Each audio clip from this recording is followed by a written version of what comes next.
Doctor Boundinika Madhuri, consultant at Harika ENT care hospitals, Vanasthalipuram branch. So ఈరోజు మనం dysphasia అంటే ఏంటి, దానికి అంటే ఏ కారణాల వల్ల డిస్ఫేజియా వస్తుంది అనేది తెలుసుకుందాం. సో డిస్ఫేజియా అంటే డిఫికల్టీ ఇన్ స్వాలోయింగ్, అంటే మింగడానికి ఇబ్బంది. మనం అన్నం తినడానికి కానీ నీళ్ళు తాగడానికి కానీ ఏమన్నా ఇబ్బంది ఉన్నట్లయితే దాన్ని డిస్ఫేజియా అని అంటాము.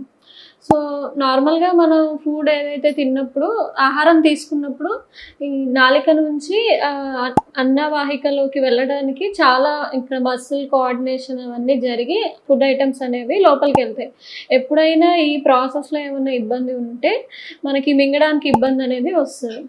So coming to the causes, ఏ కారణాల వల్ల చూసినట్టయితే పుట్టిన పిల్లల్లో, చిన్న పిల్లలు, అప్పుడే పుట్టిన పిల్లల్లో కూడా వాళ్ళు పాలు మింగలేకపోవడము ఇలాంటివి జరుగుతాయి. అవి ఏ కండిషన్స్లో అంటే ఈ cleft lip or cleft palate, అంటే చీలిక పెదవి, చీలిక అంగిలి ఉన్న వాళ్ళకి ముందు ఆ సక్ చేసే కెపాసిటీ ఉండదు. ఆ పిల్లలకి ప్రెషర్ క్రియేట్ అయ్యి సక్ చేసే కెపాసిటీ ఉండక దానివల్ల మిల్క్ అనేది ఫుడ్ పైప్లోకి వెళ్ళడానికి ఇబ్బంది అవుతుంది. డిస్ఫేజియా అనేది ఉంటుంది అనమాట.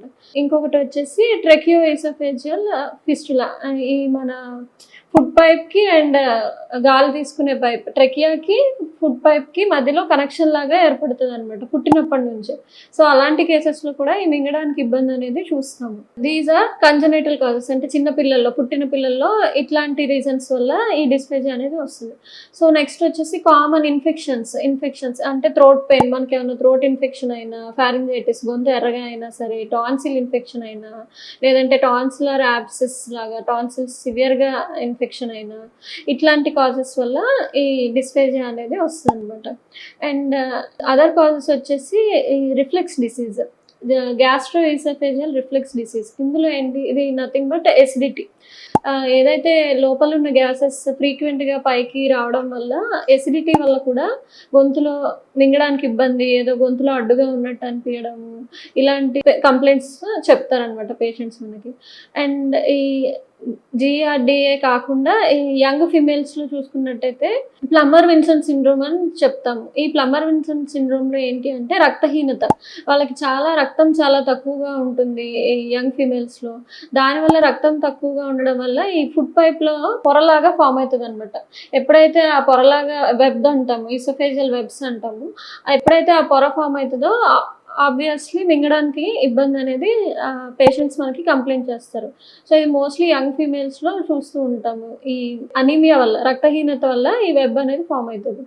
సో ఇంకా వేరే కాజెస్ చూసుకున్నట్టయితే న్యూరలాజికల్ అంటే ఈ బ్రెయిన్లో ఏమైనా ట్యూమర్స్ ఉన్నా, పెరాలసిస్ వచ్చిన పేషెంట్స్లో అయినా, ఏమైనా యాక్సిడెంట్స్ అయ్యి, హెడ్ ఇంజ్యూరీ అయ్యి, మనకి ఏదైతే ఈ మింగడానికి కావాల్సిన నరాలు ఏవైతే బలహీనం అయిపోతాయో అట్లాంటి కేసెస్లో కూడా మనకి ఈ మింగడానికి ఇబ్బంది అనేది చూస్తాము. అదర్ కాజెస్ వచ్చేసి ట్యూమర్స్ అనమాట.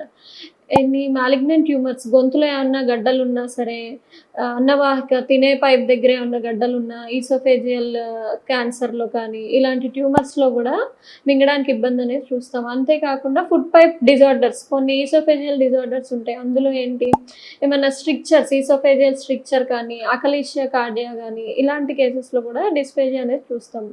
ఈ స్ట్రిక్చర్స్ అంటే ఫుడ్ పైప్లో అబ్స్ట్రక్షన్ లాగా ఫామ్ అవుతుంది. సో అందువల్ల కూడా మింగడానికి ఇబ్బంది అనేది చూస్తాము. So these are the common causes for dysphagia. And some other causes of dysphasia వచ్చేసి లాంగ్ స్టాండింగ్ ఎవరైతే ఈ కార్టికోస్టిరాయిడ్స్ యూజ్ చేస్తారో, లేదంటే పెయిన్ కిల్లర్స్ ఎక్కువగా తీసుకుంటూ ఉంటారో వాళ్ళల్లో కూడా గ్యాస్ట్రైటిస్, ఎసిడిటీ వల్ల ఈ మింగడానికి ఇబ్బంది అనేది వస్తుందన్నమాట.